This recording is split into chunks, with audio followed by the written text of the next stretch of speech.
Надворешниот свет, со сите негови добри и зла, се пресликува и на социјалните мрежи, бидејќи таму се над 58% од светската популација, или близу 4,3 милиарди луѓе.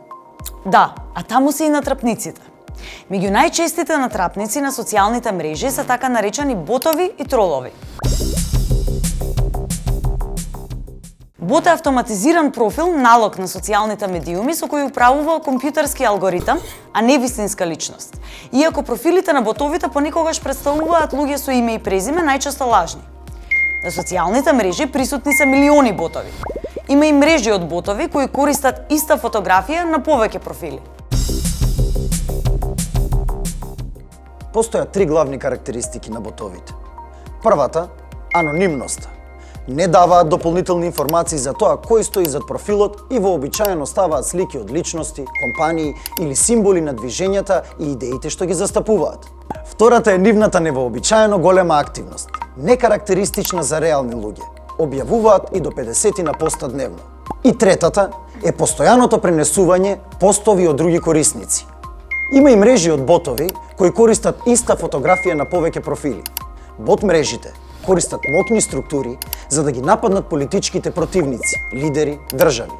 Тие промовираат контроверзни содржини, потикнуваат говор на омраза и онлайн малтретирање, шират дезинформации, теории на заговор и лажни вести.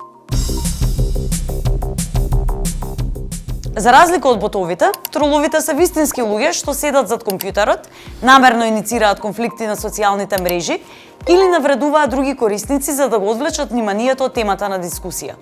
Целта им е да ги изместат и да ги уништат дебатите, провоцирајќи ги другите корисници да одговорат емотивно на нивните постови или коментари каде што таргетираат популарни јавни личности, поради што има се повеќе повици тоа да се прогласи за кривично дело од омраза. Постојат два вида тролови. Првиот вид тролови со недолични пораки ги напаѓаат јавните личности со многу следбеници на социјалните мрежи, надевајќи се дека овие ќе им одговорат. Ако им одговорат со негативен хејтерски тон, тогаш троловите ги споделуваат нивните пораки до пошироката публика за да предизвикаат негативни реакции против јавната личност. Другиот тип тролови се луѓе што уживаат да вознемируваат, да навредуваат, да омаловажуваат и да им нанесуваат штета на другите. Ако нивната жртва одговори, тоа само ги охрабрува да продолжат со негативни коментари, навреди и клевети. Голем број тролови на социјалните мрежи тоа го прават за пари. Ако постира постојано на иста или слична тема, таргетирајќи јавни личности, ако се вклучува во дебати и дава забелешки што немаат врска со темата, туку само за да ги вознемери корисниците на социјалната мрежа и да ја уништи дискусијата.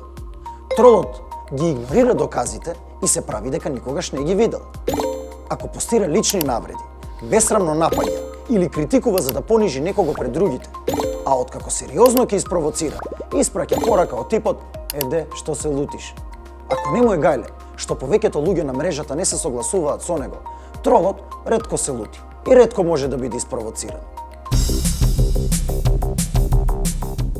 Кој е најдобар начин да се справите со троловите на социјалните медиуми?